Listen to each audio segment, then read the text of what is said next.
শক্তিকে ধরে রাখতে হবে। ওই যে মাতাম হরি বলো কয় বইলে যে বিষম থেকে কয় ওরা করে কি আইসে পড়িয়ে দেবো গিয়া গুলিয়ে দিয়ে পারবার না। 1 বিঘা জমিতে কোদাল কুফালে যে কষ্ট না হয় তার থেকে বেশি কষ্ট হয় ওই মাতাম করে তো দেখো নাই নাকি কথা বলো। আর যে কষ্ট না করে ঈশ্বর প্রাপ্তি তার হয় না কোনোদিনই সংসারে। যে যায় নাই সাধনার ঘরে সে কি ভগবান পেতে পারে? বড় বড় মহাঋষি যারা হিমালয়ের পাদদেশে বসেছিল তারা প্রচন্ড ঠান্ডার ভিতরে আগ লাগায় বসে আছে বরফের উপরে। কেন? তার সাধনার জোরে কষ্ট দেখে ভগবান আসে ঠান্ডাবে। তাই তো ওই আরামসে খাটে বসে শীতে পড়ে কি আর ভগবান পাওয়া যায়নি? রবি কথা কোষ। এই জন্য মতুয়াদের এই মতুয়া দর্শন যারা বোঝে না তারা তো ফল কথা কবেই, তারা তো সে জায়গা হাত দেয় না যে ব্যাপারটা কি। শতানন্দ সাধনা করেছিল হেটমুন্ড করে অগ্নিকুণ্ড জেলে, তাই তো? বাল্মীকি সাধনা করেছিল, সাধনা করতে করতে উইভোকে ডিফি হয়ে গেল। কে সাধনা ছাড়া ঈশ্বরকে পেয়েছে পাও? তাহলে মতুয়ারা যে সাধনা করে এই যে শক্তি নিয়ে হরিনাম উচ্চারণ করে, নাম করতে করতে করতে করতে জাগতিক জগতের ভাবনা তখন এদের থাকে না। অজ্ঞান যাবে, সংজ্ঞান যাবে, বাহ্যজ্ঞান জ্ঞান সব করে রবে। এই দশাতর যখন হবে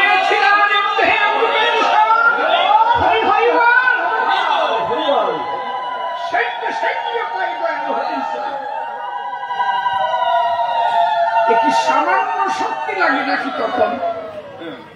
এই ঢেঁড়সের দ্বারা হবে নাকি? অত গুলি দিয়ে শিখে পড়বে, অত মুড়ি হয় নাকি মতুয়াকে সাথে? হরিনাম করবে শরীরে একটা পাওয়ারফুল হয়ে যাবে। এই জন্য চুপ করে থাকতে হবে। ওঝা কইছে অত ওর মতো কইছে, ওর যতটুকু বোধ বরাদ্দ আছে সেইটুক কইছে। তাতে বুঝলাম ওর যা বোধ বরাদ্দ মরার আগে করতে হবে গাছ শ্রাদ্ধ। অধ্যসে সব কথার নাহি প্রয়োজন। কবিগান গাইতে গেলে দুটি ভূমিকার প্রয়োজন মেলে আপনারা জ্ঞানী দলে তাই করেছেন। কবিগান আসছে ও ভাবিস আমি বাড়ি আনছি, বোঝে না সাথে এত মানুষ বুঝে রয়েছে। তাহলে দুটি ভূমিকার হয় প্রয়োজন। থাকেন একটু ধৈর্য ধরে বিভিন্ন ভাবে আলোচনা করতে হবে সভা করে। বুঝতে না পারলে কবা মারে, আমি না বুঝলো পর্যন্ত যাওয়া লোক না, বুঝো না? এই জন্য কথা কবা না। তুমি কথা বলি কিছু বুঝবে না, আর যদি কথা না করো তাহলে বুঝবা না, আর না বুঝলে আমি বুঝাবো আরো কব, কিন্তু চুপ করে থাকবা। এখন তো আর গরম নাই যে গরমের ঠেলায় গায়ে জ্বালা উঠে যাবে গায়ে নাকি? ঠাকুর চুপ করি। গান কত সময় হবে? আসো শুরু হয়েছে 5টার থেকে, প্রশ্ন পর্ব শেষ হয়েছে, আমার জবাব দিতে হবে, তারপরে আবার সে আসবে, সে এসে কি কথা কবে, আবার আসতে হবে। লাস্টে আবার এরা কইছে মিলন একটু নাচানাচি হবে নাকি? ওই যে দেখছো কাজে হয়, উনি নাচের জন্য তৈরি হয়ে রয়েছে। ওই দেখার ডকে বোঝা গেছে কি? এই জন্য ধৈর্য ধরে কথাগুলো শুনতে হবে। যেভাবে প্রশ্ন করেছে এবে আমি সেইভাবে জবাব করবো। দান ও একটা প্রশ্ন করেছে, বলে তারকেশ্বর কবি জগতে কি অবদান? কবি সম্রাট রাজেন্দ্র পাগল, তাই তো? আমি গানে গানে এই প্রশ্নের আগে দিতে চাইব সমাধান। কে সে তারকচাঁদ? কি দিয়েছে সমাজের কল্যাণ এবং কবি জগতে তার কি আছে অবদান, তাই না? আগে গিয়ে শোনায় আমার তারকচাঁদের একখানা গান, আপনারা জেনে থাকবেন সর্বজন। মার্গশীর্ষ অমাবস্যা শনিবার দিনে তারক গোসাই জন্ম নিয়েছিলেন জয়পুর ধামে। পিতার নাম কাশীনাথ, মাতা অন্নদা দেবী। মহাশক্তির আশীর্বাদে ফুটেছিল এখনো বীজ। জল প্রজ্বলিত একটা সূর্যের ন্যায় দাঁড়িয়ে মনীষবর ঠাই। একজন মতুয়া হতে গেলে প্রথমেই আমাকে তারককে জানতে হবে, এটা ভাববার বিষয়। কারণ দলিল হচ্ছে শ্রী শ্রী হরিলীলামৃত গ্রন্থ। এই গ্রন্থকে অবমাননা করলে সে মতুয়া জগতের কেউ নয়। কথা বলা যাচ্ছে কি? মতুয়া হতে গেলে আগে তারককে জানা চাই। ভালো একটা কথা কইছে, এই সামনে মার্গশীর্ষ মানে হচ্ছে অগ্রহায়ণ মাস। এবার অমাবস্যা পড়েছে 2 তারিখে। এই দিনে আমি যে বাড়িতে থাকি গাগনাপুর নিমিষেমি গ্রাম, ওই বাড়িতে 2 তারিখে সকাল থেকে তার গোসার জন্মদিন পালন হবে। আপনাদের সকলের নিমন্ত্রণ, আপনারা সবাই যাবেন। এমনি প্রতি বাংলা মাসের প্রথম শুক্রবারে শান্তি সভা হয়। আমি যেখানে থাকি, ঠাকুর যেখানে রেখেছি, আবার প্রতি বাংলা মাসের প্রথম শুক্রবার অনেক দলটলয় ভক্তরা যায়। 2 মাসের শান্তি সভা একটু আলাদা হয়। 8ই কার্তিক শ্রীমৎ অশ্বিনী ঘোষার জন্মদিন, ওইটি হয় অশ্বিনী ঘোষার জন্মদিনে 8ই কার্তিক। আর অগ্রহায়ণ মাসের শান্তি সভা হয় অমাবস্যা যেদিন পড়বে, ওইটি তারক ঘোষার জন্মদিন। এই জন্য 2রা অগ্রহায়ণ তারক ঘোষার জন্মদিন পড়েছে। আপনাদের সকলের নিমন্ত্রণ, আপনারা চরণধুলি দেবেন সর্বজন। এইবার আমি গিয়ে সময় তারক ঘোষার একটা কীর্তন দেব। হরি বল। জয় জয় শান্তি হরি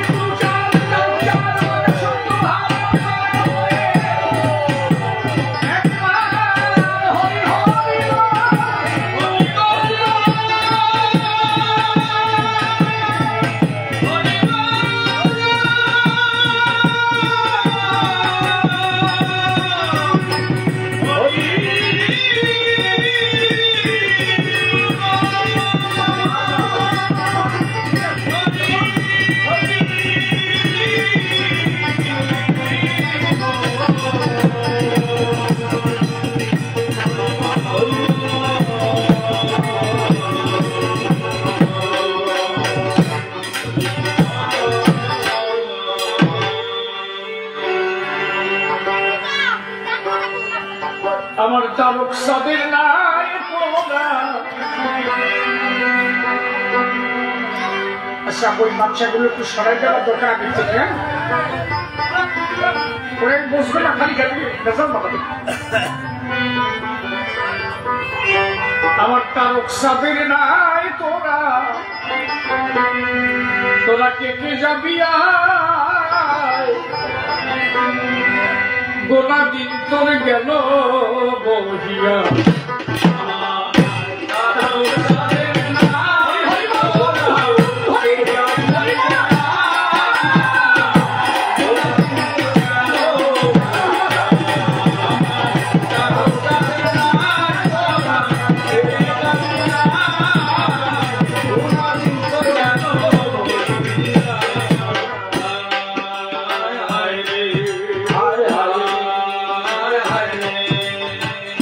তারক সাদের নাই তোরা কেটে যাবি আয়, কোনা দিন তোর গেল বহিয়া।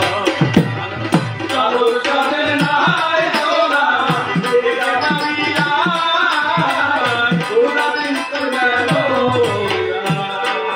ও আয় রে, ও আয়, ও আয়, ও আয়। মার্গশীর্ষ অমাবস্যা শনিবার দিনে,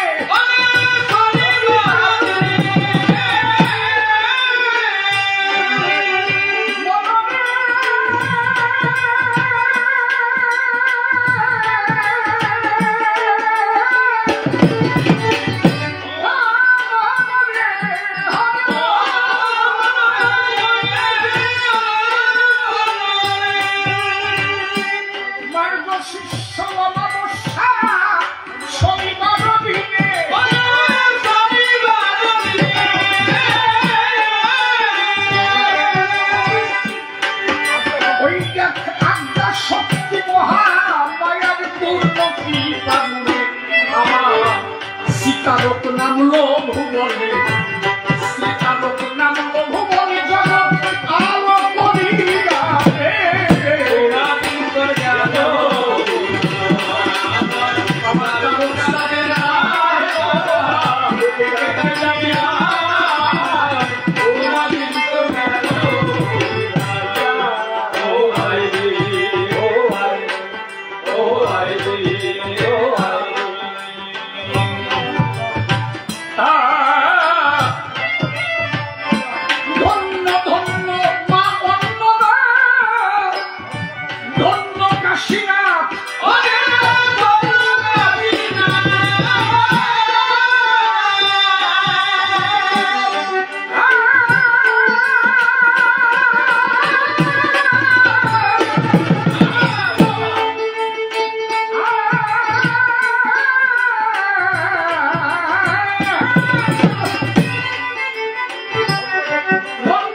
জগৎ ধন্য হলো বিশ্ব জগৎ ধন্য হলো বিশ্ব জগৎ তারক চাঁদ পাইয়া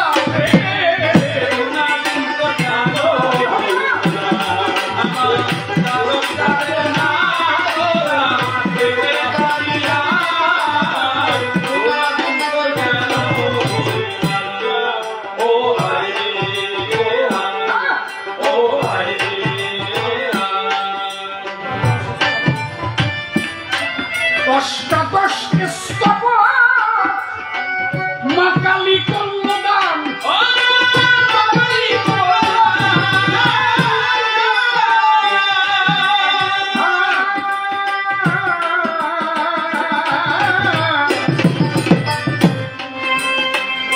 জানে অষ্টাদশ স্তব মা কালী কল্যাণ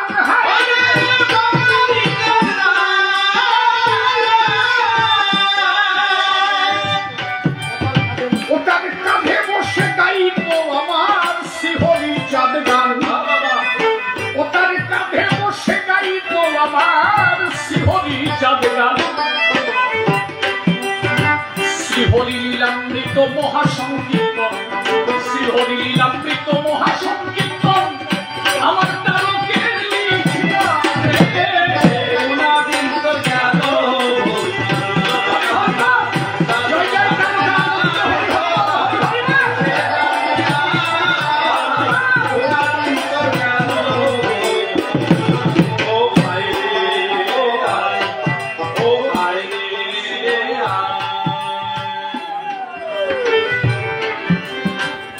একটু আলোচনা না করিলে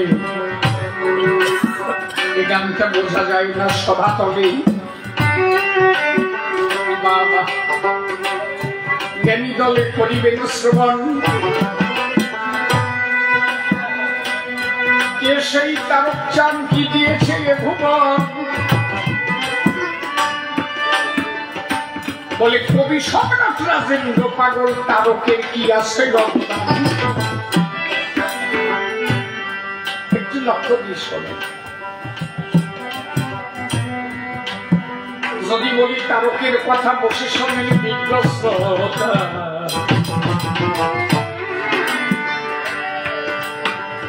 সে এক আশ্চর্য বিষয় আস্তে আস্তে যা জগতে কোনোদিন হয় নাই তাই দেখিয়েছেন আমার তারক গোসাই যার নিদর্শন পৃথিবীতে আর কোন জায়গা নাই যদি বলেন কি তারক গোসাই জন্ম নিয়েছিলেন লোহাগড়ার পাশে জয়পুর গাঁয়ে মায়ের নাম ছিল অন্নদা দেবী পিতার নাম কাশীনাথ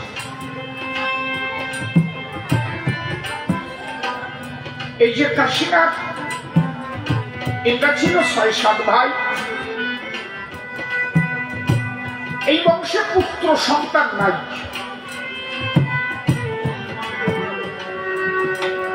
তার গোসার ২ জন জেঠু বসাই একজনের নাম চূড়ামণি একজনের নাম শিরোমণি বসে শোনে নিগানি গণি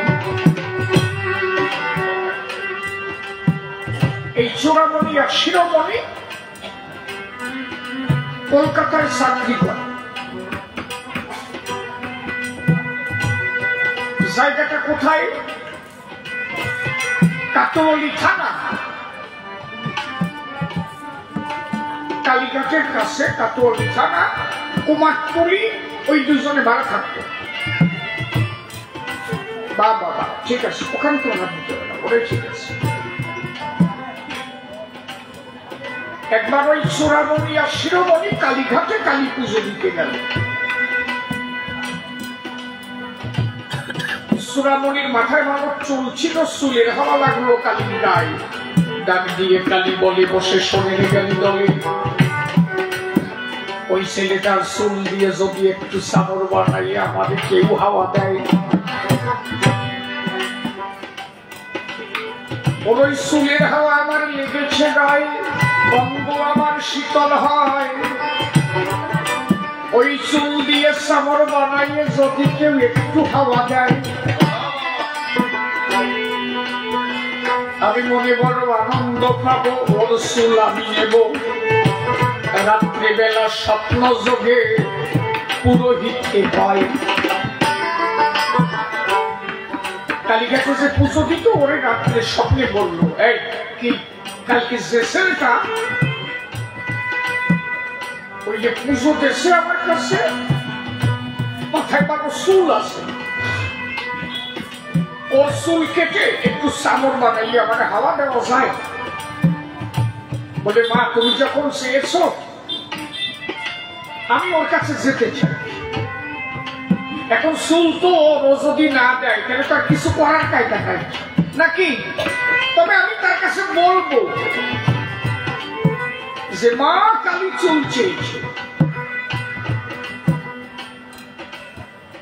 ওরা যে কুমারটুলি ভাড়া থাকতো, ভাড়া ঘরে পুরোহিত গিয়ে বলছে কি, আচ্ছা তুমি কি চোরামণি? বলে হ্যাঁ। বলে তোমার চুলের হাওয়া লেগেছে মার গায়ে, মাঝে তোমার কাছে চুল চাই।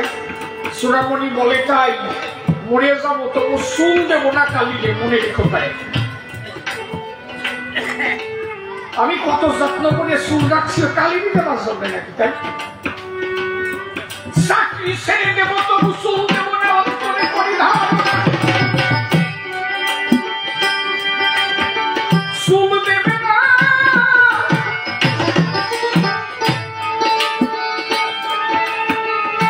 একটা বেতন হলে রেখে দেয়।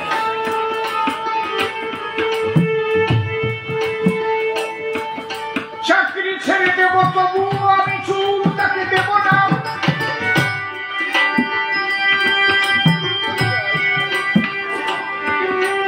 ওরা দুই ভাই করলো কি, চাকরি থেকে রিজাইন দিল, আসছে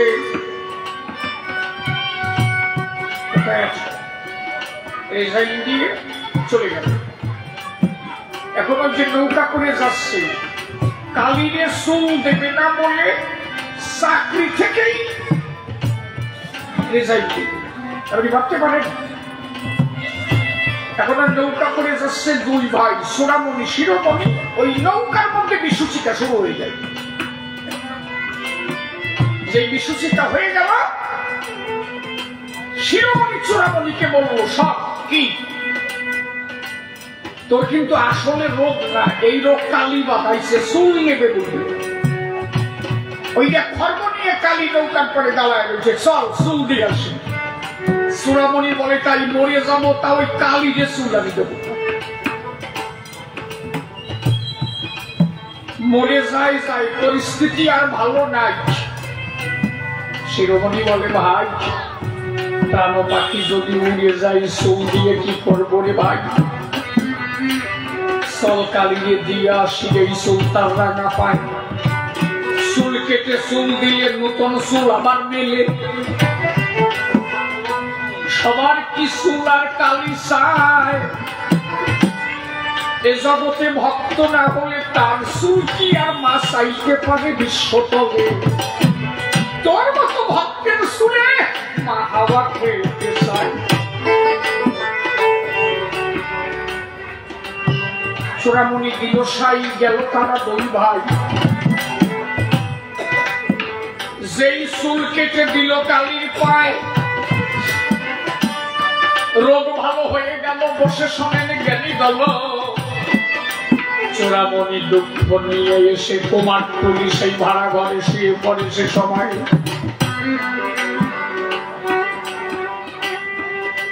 ঘরে শুয়ে পড়ল। রাত্রিবেলা কালী এসে মাথার কাছে বসেছে। প্রত্যক্ষে, একটা তো পরোক্ষ ভাবে আর একটা প্রত্যক্ষ হয়। একদম প্রত্যক্ষ মাথার কাছে বসে মাথায় হাত বোলাচ্ছে। চূড়ামণির বলছে, মনে রাগ হয়েছে না? আমি চুল টুক কেটে নিয়েছি তাই। বলে, তুই কে? বলে, আমি কালী। এখানে কেন এলি? ভালো চুল টুক কেটে নিলি, করে নি, আমার আর কোনো দরকার নেই। আমরা বংশ পরম্পরা তোর কালী পুজো করি সব সময়, আর আমার চুল টুক কেটে নিলি। বলে, চূড়ামণি সবার চুল কি আমি চাই? কত পুজো দিয়ে যায়, কারো চুল কি চাই, কিন্তু তোর মতো ভক্তের চুল নিয়ে যদি আমার অন্ত শীতল হয়।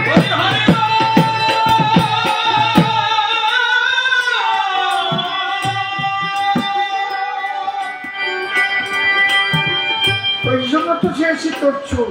আমি কি করেছি বউ? আরে তোরা বংশ পরম্পরা, তুমি তো আমার মূল।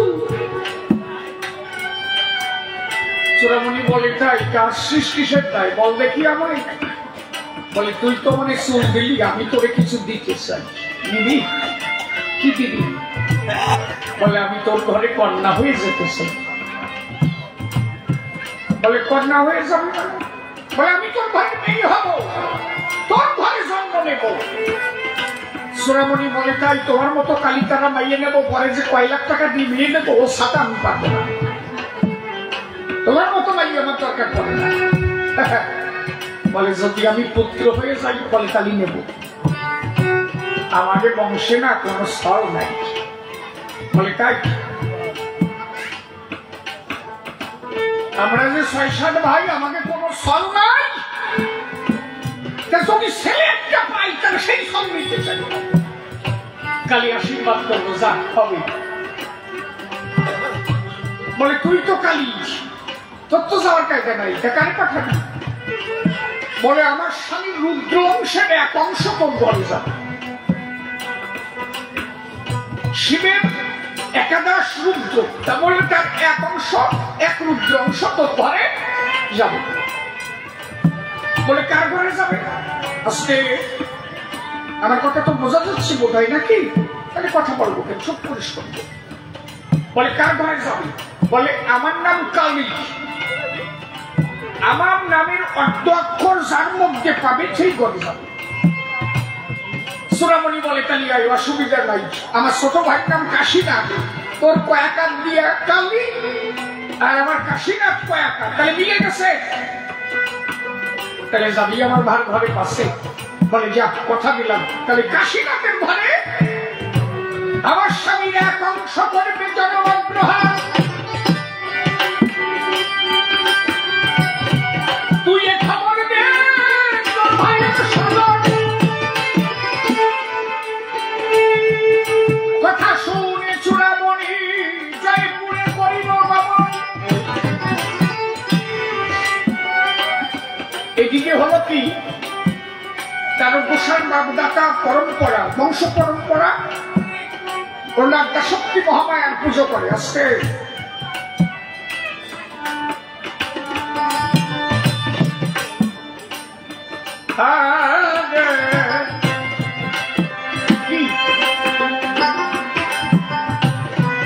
এই যে পুজো করে, ওই বাড়িতে তার গোসা ঠাকুর মা কাশীনাথের মা মহামায়া স্বপ্নে দেখাইছে কি, এই বছর যে পুজো হবে আমি নিজে স্বয়ং পুজো খাবো, যেন পাঠা বলি না দেয়। কথা বলে যাচ্ছে?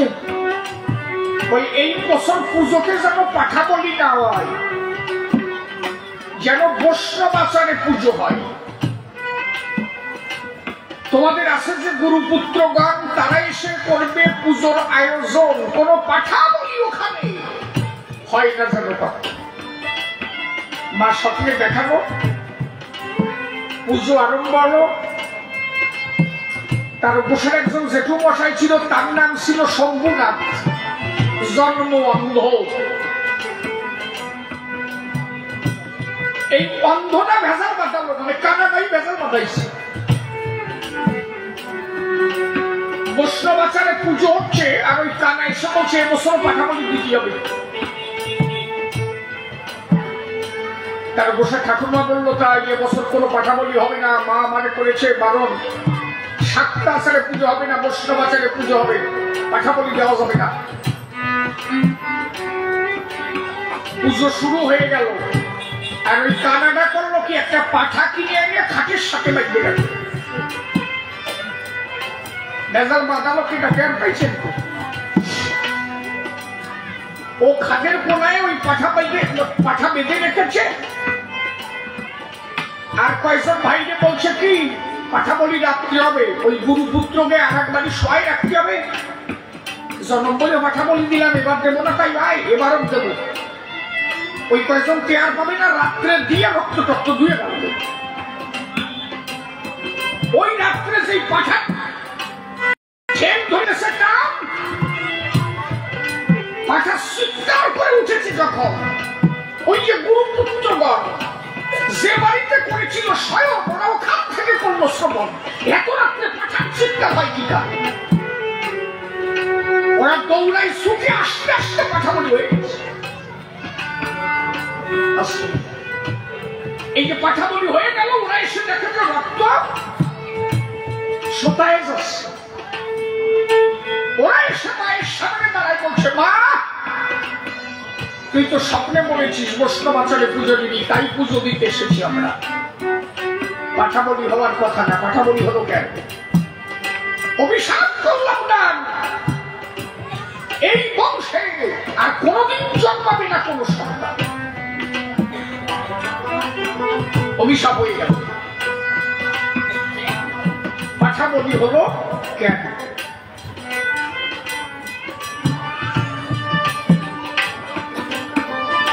কারণ গোসাই ঠাকুর মা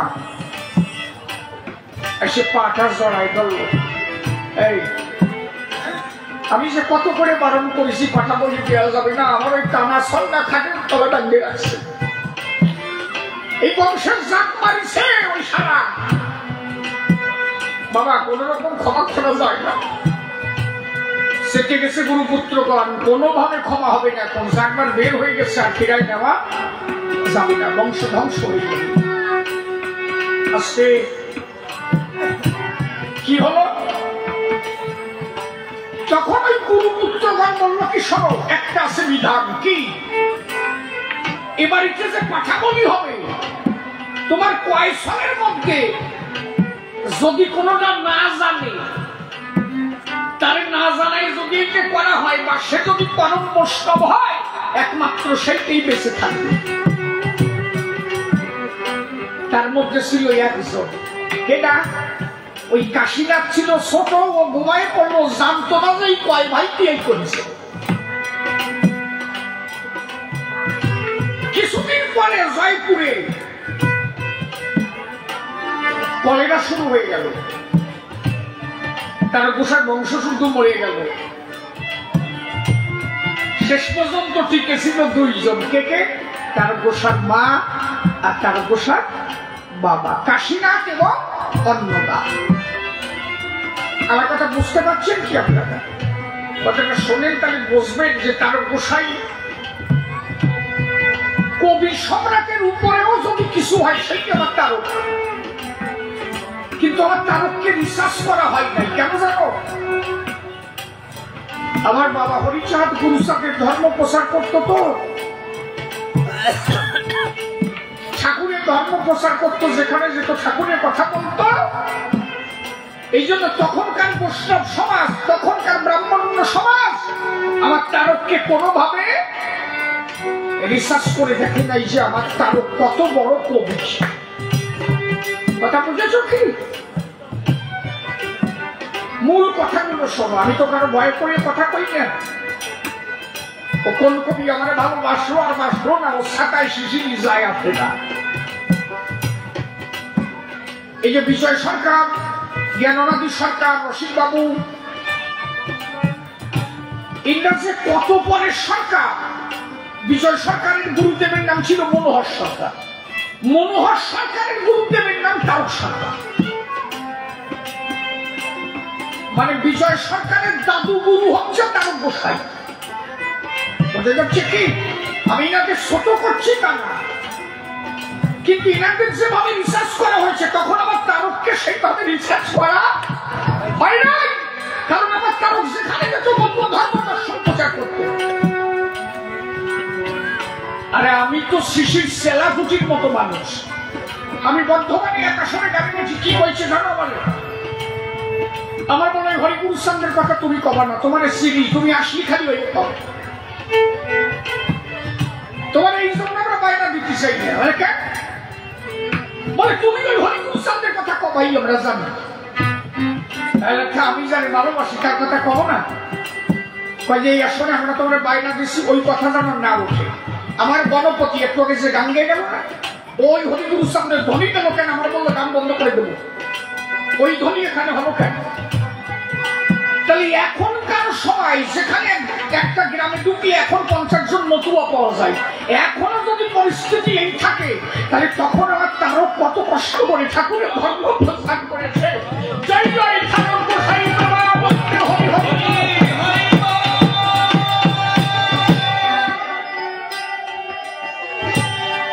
সবাই এখন এমন কোন জায়গা নাই যে সেখানে মতুয়া নাই, এখনো শিশিরের মাথা পেতে হয়। তাহলে আমার তারক তখন একা করেছে লড়াই, কি পরিস্থিতি ছিল রে তখন। এই জন্য আমার তারককে সেভাবে রিসার্চ করা হয়।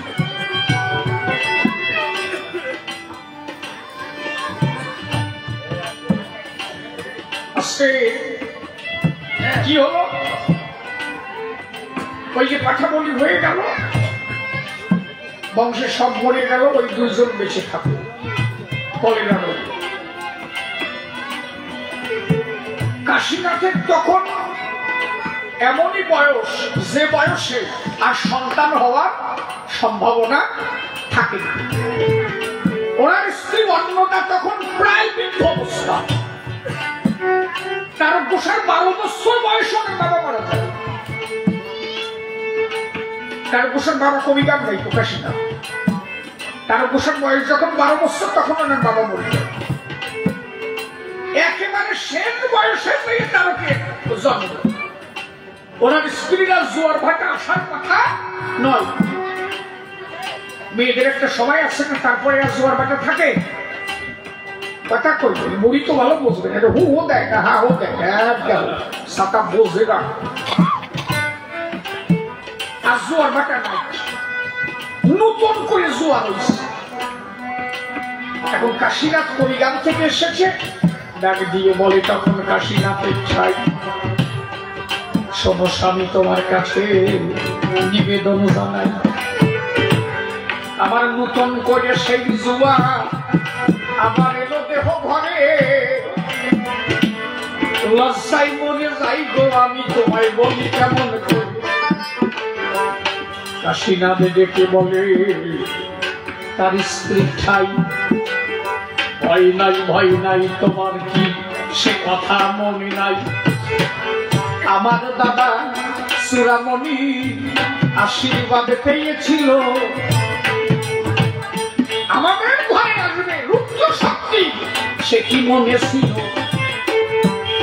হয়তো এই সেই শুভ সময় মনের হইয়াছে, হয়তো সেই রুদ্র শক্তি আসবে মনের কাছে, সেই জোয়ারে শুভক্ষণে 2 জন হইল মিলন, সেই মিলনে তারক করল জন্মগ্রহণ।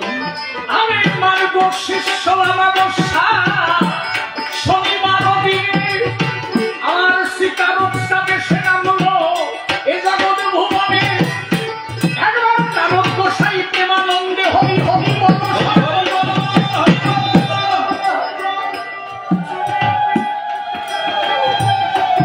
আত্মা শক্তি মহামায়ার পূর্ণ আশীর্বাদ, শক্তি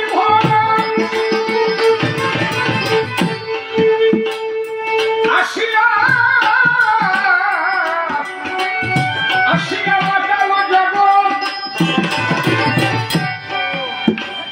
তাহলে তার জন্ম সামান্য নয়, বসে শুনলেন সুধিচয়, সেই রুদ্র শক্তি অবতার আমার তারক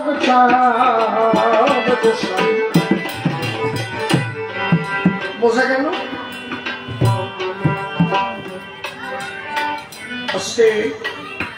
তার গোসাই মাত্র 16 বছর বয়সে কবি গান গাইব।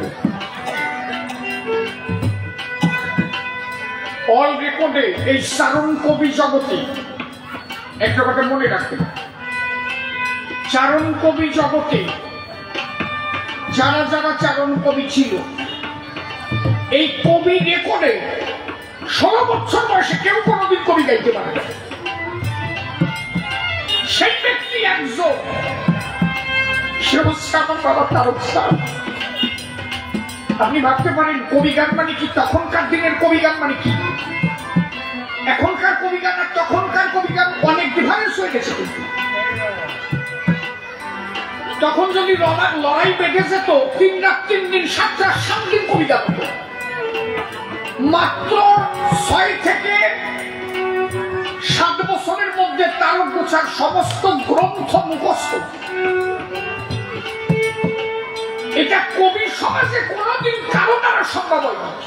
এটাই একমাত্র তারক গোছা দ্বারা সম্ভব হয়েছিল। কেন?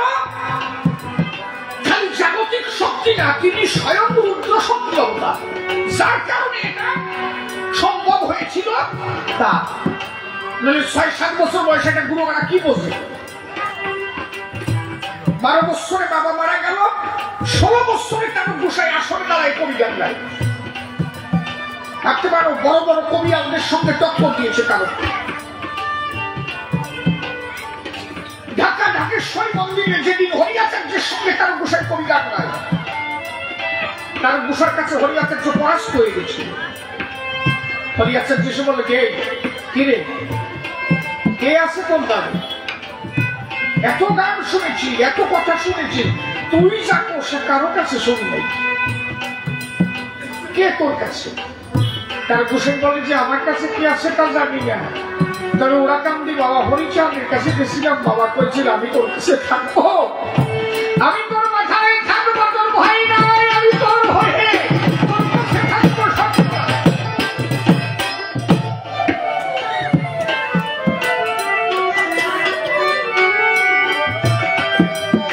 16 বছর বয়সে কবিগান গেছে তাদের। ভাবতে পারো তুমি? শ্রী শ্রী হরিলীলামৃত গ্রন্থ, শ্রী শ্রী মহাসংকীর্তন, এই দুটো অমূল্য গ্রন্থ তারকের দাম। যে হরিলীলামৃত গ্রন্থ পড়লে আপনি বুঝতে পারবেন যে শ্রী শ্রী হরিলীলামৃত গ্রন্থখানা কি।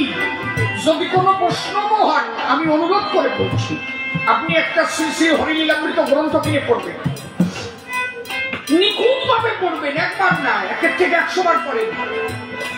আপনি দেখবেন সনাতন ধর্মের যতগুলি স্বীকৃতিপূর্ণ ধর্মগ্রন্থ, তার এক একটা রেফারেন্স তারক গোসাই হরিলীলামৃতের মধ্যে তুলে ধরা আছে।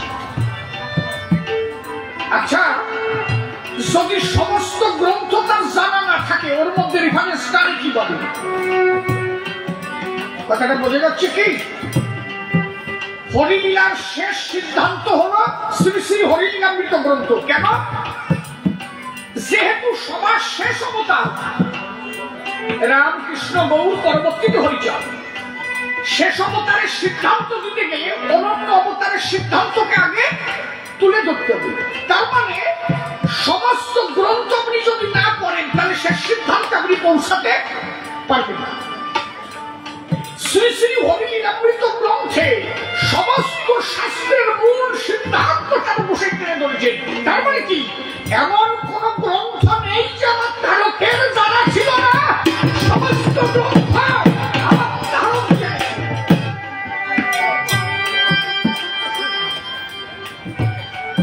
এই জন্য বিশ্বশ্রেষ্ঠ আমি মনে করি এবং আমি দাবি রাখি, আমাদের ওরাকান্দি, আমি দাবি রাখি আমাদের ঠাকুরবাড়ি, যারা যারা মতুয়া সমাজ যে যেখানে আছে, সবার উচিত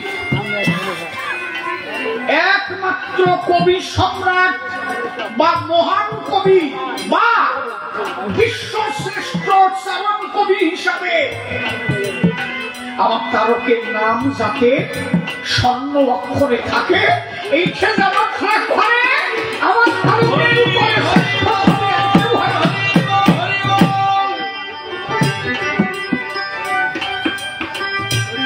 আমরা এতদিন বিশ্বাস করি নাই, তো এই জন্য তাহলে বুঝি নাই।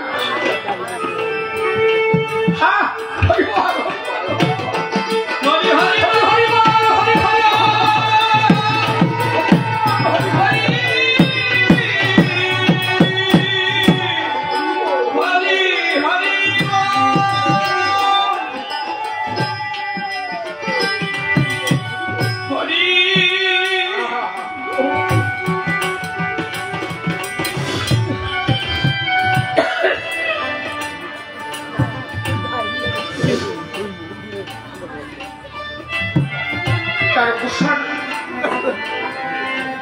পূর্ণ শক্তি অস্ত্র। মৃত্যুঞ্জয় গোসাই যেদিন তারককে নিয়ে ওরা কান্দি গেল, ঠাকুর দেখে বলল, মৃত্যুঞ্জয়কে কোথা পাঠিয়ে আনছিস, আমার দিয়ে যা। বলে, বাবা আজকে থেকে তোমার দিলাম, যে বুলি ওরে গিয়ে তুমি বলা দাও সেই বুলি কবে। ঠাকুর পূর্ণ শক্তি তারককে দান করলেন। দশরথ মৃত্যুঞ্জয়, কথাগুলো লক্ষ্য করে শোনো, এটুকু দিকটা করতেন। কথা করতেন, 3 কাল গেছে, 1 কাল আছে, বছর গুরুরা চুপ করে গান শোনেন, গুরুরা কথা কয়।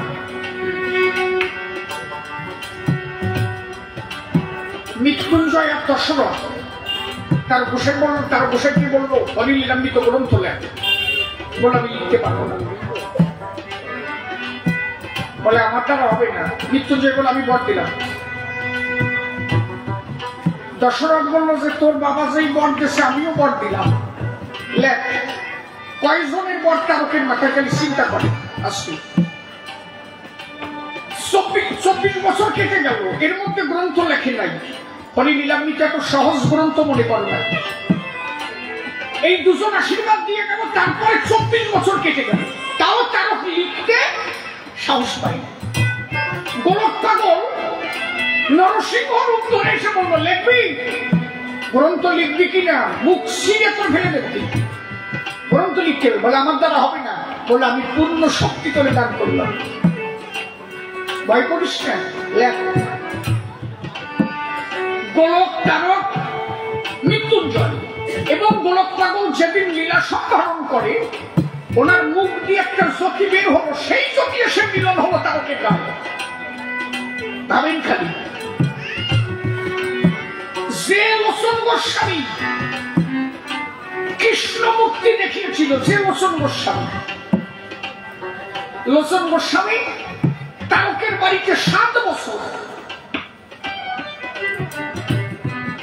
7টা বছর তারক গোসার বাড়িতে লোচন গোস্বামী, মানে লোচনের জীবনে যত পূর্ণ শক্তি সব তারককে অর্পণ করা।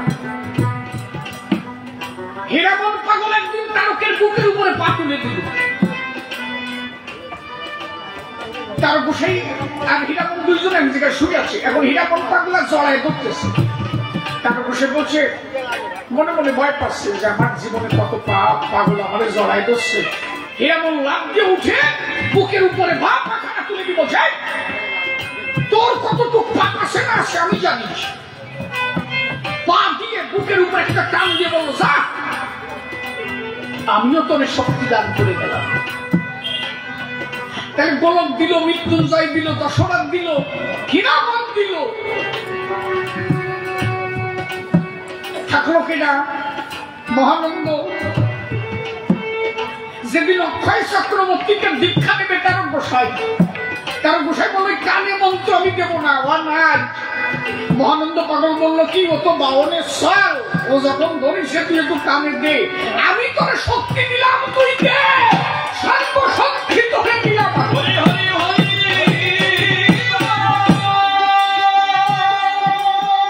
গোলক শক্তি দিয়ে গেল, মৃত্যুঞ্জয় দিল, দশরথ দিল, হীরামন দিল, শেষে যে মহানন্দ দিল। মানে নতুয়া জগতের পালের বোদা যে কটা, সব কয়টার শক্তি তারকের ভিতরে।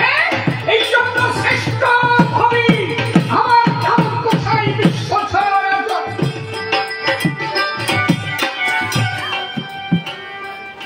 কথা বোঝা যাচ্ছে আমার?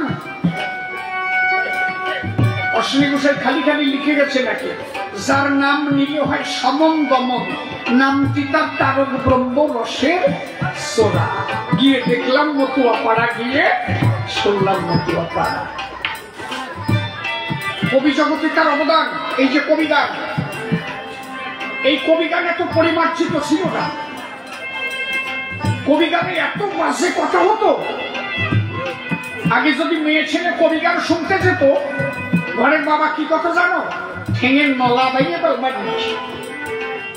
ওই কবি শুনতে যাওয়া বাজে কথা, এত বাজে কথা আসলে বলা হতো। আমার তারক গোসাই চিন্তা করলো কি, কবি গান শুনতে আসে ধর্মের গান, পরিবারের আসে সমস্ত সর্বজন, সেখানে তার কন্যা থাকে, ছেলে থাকে, মা থাকে, বাবা থাকে। তাহলে সম্মিলিত ভাবে শুনতে আসে ধর্মের গান, ধর্মের কথা, ধর্মের আলাপন।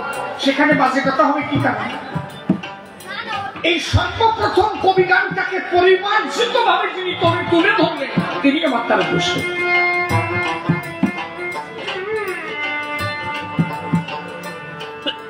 এই জন্য আমি বলে থাকি, তুই তো জানিস না বাবা, রাজেন্দ্র পাগল একজন বিদগ্ধ পণ্ডিত, তিনি একজন ভালো কবি ছিলেন। আমি তাকে অবমাননা করছি তা না, তবে আমার কথা হচ্ছে এই রাজেন্দ্র পাগলের পরবর্তী যে সম্পত্তি ছিল, সমস্ত সম্পত্তি সত্য ধর্মে উনি দান করে গেলেন। আমি সেই শৃঙ্খলা গিয়ে দেখে এসেছি যে রাজেন্দ্র পাগল জ্ঞানানন্দী সরকারের জেঠু মশাই, ইনি একজন বিদগ্ধ পণ্ডিত ছিলেন, ইনি একজন ভালো কবি, কিন্তু ইনাদের অনেক আগের কবি আমার তার গোস্বামী সেই কবি গানটাকে পরিমার্জিত ভাবে সমাজে প্রতিষ্ঠিত করেছিলেন। আর তখনকার কবি গান গাইতে তার কি যেত জানো? ওই গান গাইতে হতো পানসি নৌকায় যে নিজে রান্না করে খাত। এই আমরা এখন গেলে যেমন লিস্ট দিয়ে দিই এই খেতে দিতে হবে, ও সব না, পানসি নৌকা নদীতে রেখে তার মধ্যে রান্না করে খাইয়া কবি গান গাইছে। তারপরে ওই কবি গানটাকে পরিমার্জিত ভাবে তুলে ধরেছিলেন আমার তার গোস্বামী। কত অবদান! আরে বাবা, যে আসলে তারক আমার গাইতে যেত গান, তার কাঁধের পরে বসে থাকতো আমার দয়াল হরিচাঁদ। কত ভক্ত সেই মূর্তি করল দর্শন, পাগল হয়েছিল কত এ বিশ্বভুবন। যদি কবিরাজ খুঁজে হয় কবি গানে গেল, এক ভক্ত তার ছেলে দিয়ে গান শুনিতেছিল। হঠাৎ করে দেখতে পারে ওই বাচ্চা ছেলে আসলে ওই ছেলেটা দেখে বলে ওরি বাবার ভাবে, বাবা কি বাবা যে লোকটা ওই যে কবি গান গায় বলি তব ঠাই, তোমার কাঁধের পরে বসে দেখো কে যেন কথা কয়। সুন্দর একটা সোনার পুতুলি কি যেন কি বলে, বাবা দাবর দিল তুই বুঝিস না কেন ছেলে। উনি তো একলা দাঁড়াইয়ে গান গায়, কেউ তো কোথাও নাই। ছেলে দেখতে পারে বাবার দেখা ক্ষমতা কিন্তু নাই। বাবা ভাবে ছেলে বাজে কথা বলে কি খারাপ, মানে মানে বাবা দাবর মানে ছেলেকে তখন ছেলে দেখে বলে বাবা ভাবে বাবা আমার কথা লও, এখন কাঁধের পরে পা দুলায় একবারে দেখে যাও। কিন্তু মূলত বাবার তো সে সাধনা নাই, ছেলে যা দেখতে পারে বাবা দেখার শক্তি নাই। ছেলে ভাবলো আর জ্বালাতন করবো না বাবারে, গান দিয়ে আসবে যখন গোসাই বাহিরে, গোসাই বাহিরে এলে আমি তার ধরে নেব, তাহার কাছে সকল কথা আমি শুনে নেব। ভোরবেলা গান সারিয়া তারক মাঠের মধ্যে যায়, প্রাতঃকর্ম সার্বত্তরে গেল যে কথায়। প্রতিবন্ধা হাতে তারক আস্তে আস্তে যায়, ওই ছেলেটা এসে তখন সম্মুখে দাঁড়ায়। দেখে বলে তারকের কাছে আমার কথা লও, কালকে যে গান গাইলে একটু আমায় জবাব দাও। তোমার কাঁধের পরে কে ছিল বলো দেখি মোরে, যে ছেলেটা বসেছিল তোমার কাঁধের উপরে, তুমি তারে কোথায় দেখে গেলে বলো তো অবস্থা। কারণ ছিল না অবুঝ সন্তান। সে বলে আমি দেখেছি সে অপরূপ মূরতি, তোমার কাঁধে বসে কি জানো কি তার মধুর ভারতী। সে যা বলে তুমি মুখে বলে দিচ্ছ তাই, অমর অপরূপ আমি জীবনে দেখি তাই। কারো ভাবে এই ছেলেটা কপাল বড় ভালো, ভাগ্য করে ওর আমার পরিদর্শন হলো। সঙ্গে সঙ্গে তার পড়ে গেল ওর রাঙা পায়। তোর কর্মগুণে হরিদর্শন হয়ে গেছে ভাই। আমার কপাল ভালো নয়, আমার জনম বৃথা গেল। এমন তারক গোসাইয়ের আনন্দে হরি হরি এই জন্য শ্রেষ্ঠ যদি কেউ কবি হয় সে আমার তারক গোসাই। আমার গান কাঙ্গারিকার পূর্ণ ব্রহ্মা দয়াল হরিচাঁদ।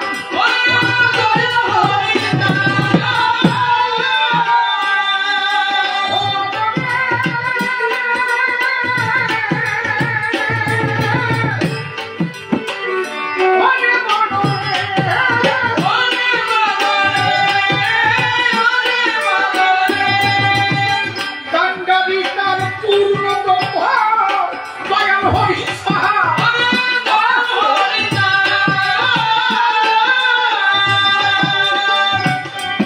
আমার মহানন্দ মৃত্যুঞ্জয় হীরা দশরথ লোচন, তারা পূর্ণ শক্তি করলো, তারা পূর্ণ শক্তি করলো। তারককে দেখিয়া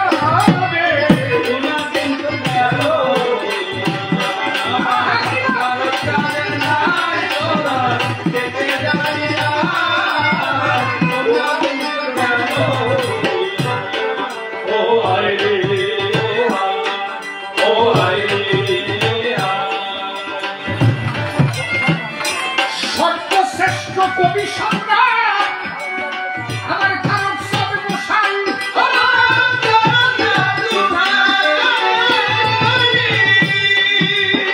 মাত্র 16 বছর বয়সে সে কবি গীতি গায়। এরই দর্শন কোথাও নাই, এরই দর্শন কোথাও নাই, এরই দর্শন কোথাও নাই এ বিশ্ব জুড়িয়া।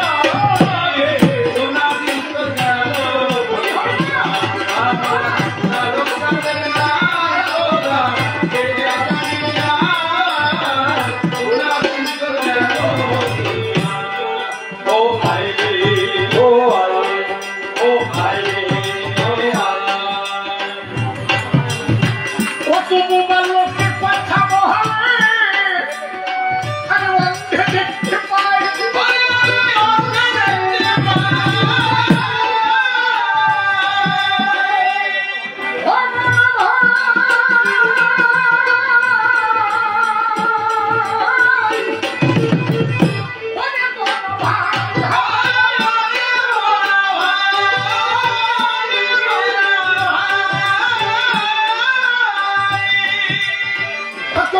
লোকের কথা বলে অন্ধে দেখতে পায়। আমার তারক চাঁদের দুহাই দিকে সমন সংখ্যা যায়, আমার তারক চাঁদের দুহাই দিকে সমন সংখ্যা যায়। কত মরা দেহে প্রাণ ফিরে পায়, মরা দেহে প্রাণ ফিরে পায়, মরা দেহে প্রাণ ফিরে পায়।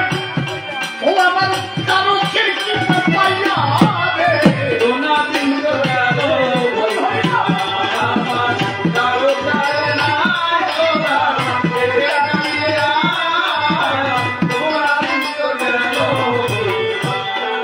ও আই রে ও আই রে কত দুঃখী কাপি করে গেল আমার তারকের দয়ায়।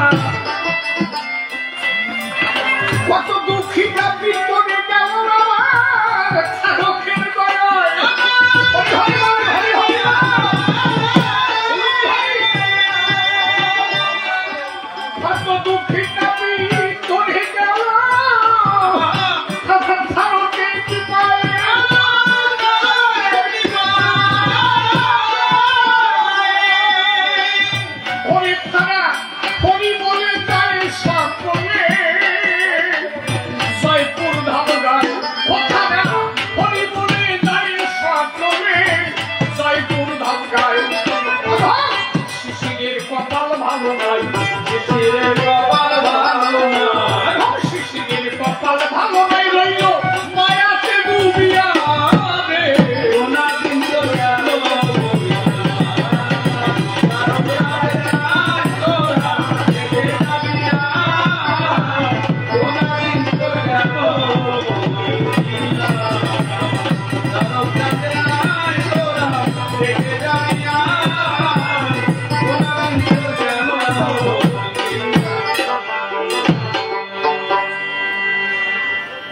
সাধুগুরু বৈষ্ণব হেরিয়ার যত পুরুষ নারী প্রণাম গ্রহণ করিবেন সময় কবিগান শুনবার তরে কাছে কিংবা আছেন দূরে যে যেখানে যে অবস্থায় অবস্থান করে প্রত্যেকের শ্রীচরণে ভক্তি পূর্ণ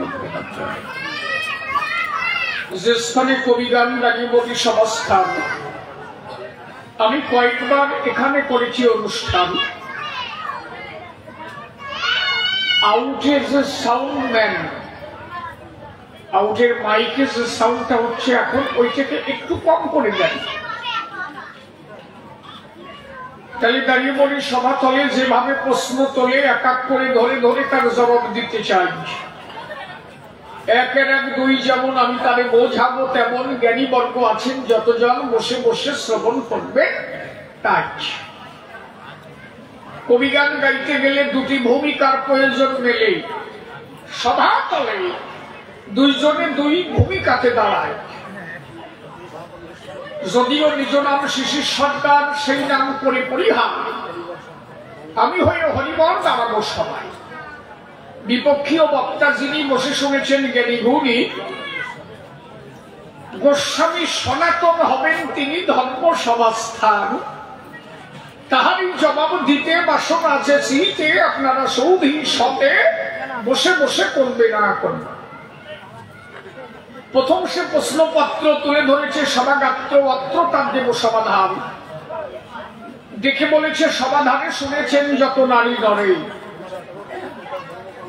নিজের পিতৃধর্ম ত্যাগ করে নূতন কোন ধর্ম দিয়েছে হরি চান প্রকৃত সন্তান যারা পিতার ধর্ম গ্রহণ করে তারা তুমি ত্যাগ করে সেই ভাবধারা নূতন ধারা ধরলে কিসের দায় বলো দেখি আমার ধারে সেই বৈষ্ণবত্ব ফেলে দূরে মতুয়া পদ দিকে ভক্তের ধারে জানবার তরে তোমার কাছে বিশেষ অভিপ্রায় সেই বৈষ্ণব মত ফেলে দিয়া নূতন একটা পথ সাজাইয়া নিজের পিতৃধর্ম ত্যাগ করিয়া কোন ধর্ম দিলে তুমি বিশ্ব বসু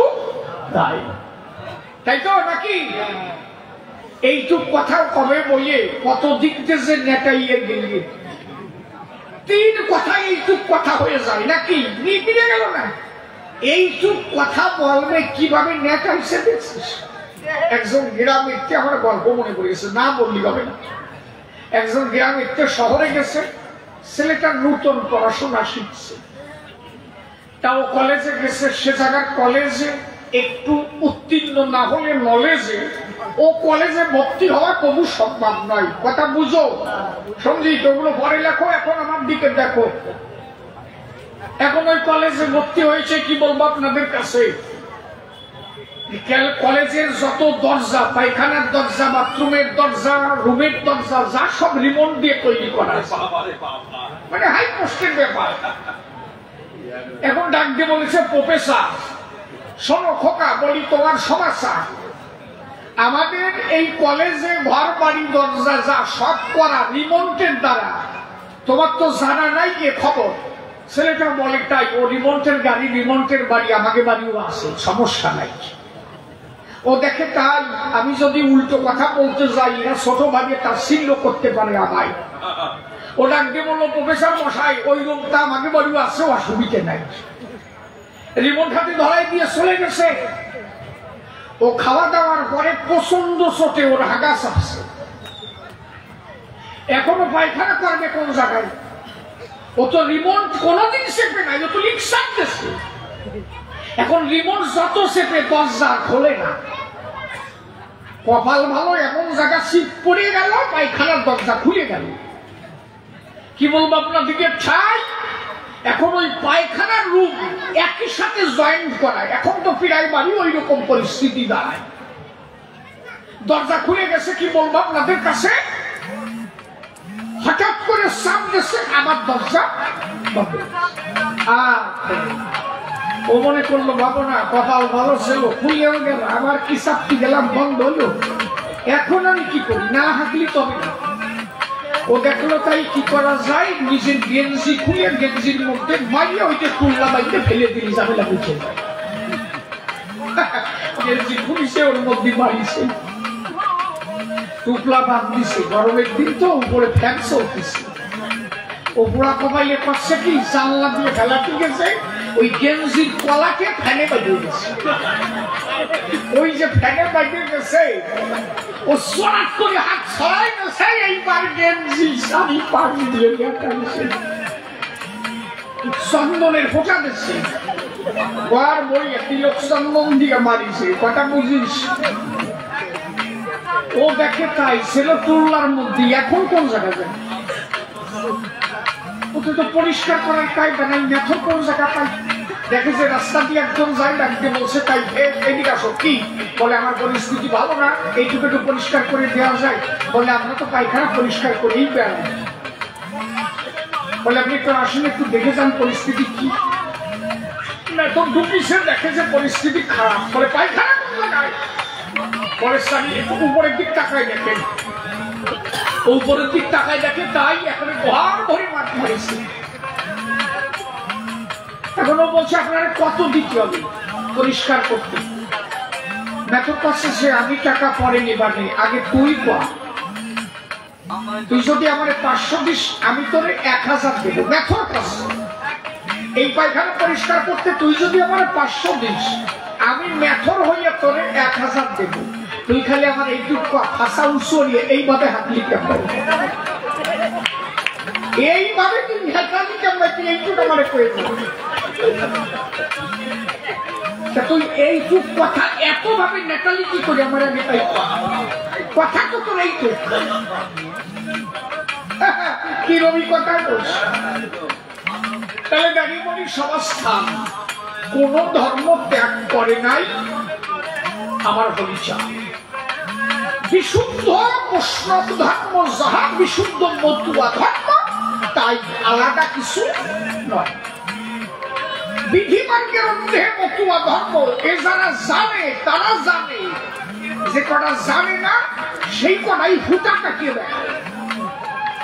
মূল কথা শুনে রাখো, এই যে ফুটা কাটা মালা টিপা, তাতে কি গোবিন্দ পাওয়া যায়? কোনদিন নয়। তাই যদি হতো তাহলে চামড়ার কাজ করে কি আর রোহিদাস স্বয়ং কৃষ্ণকে ফেরত?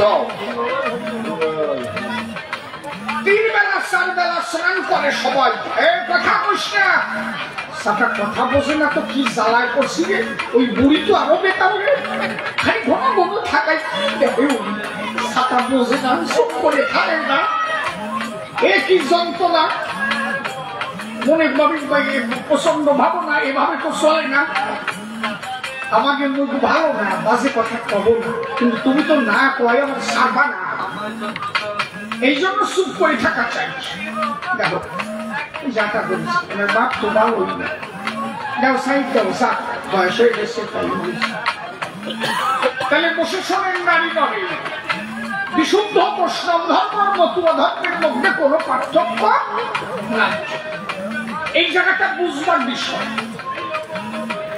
নবদ্বীপে যদি কোনো বৈষ্ণব মারা যায়, বিধিমার্গের উদ্যোগে বৈষ্ণব ধর্ম, এটা যারা জানে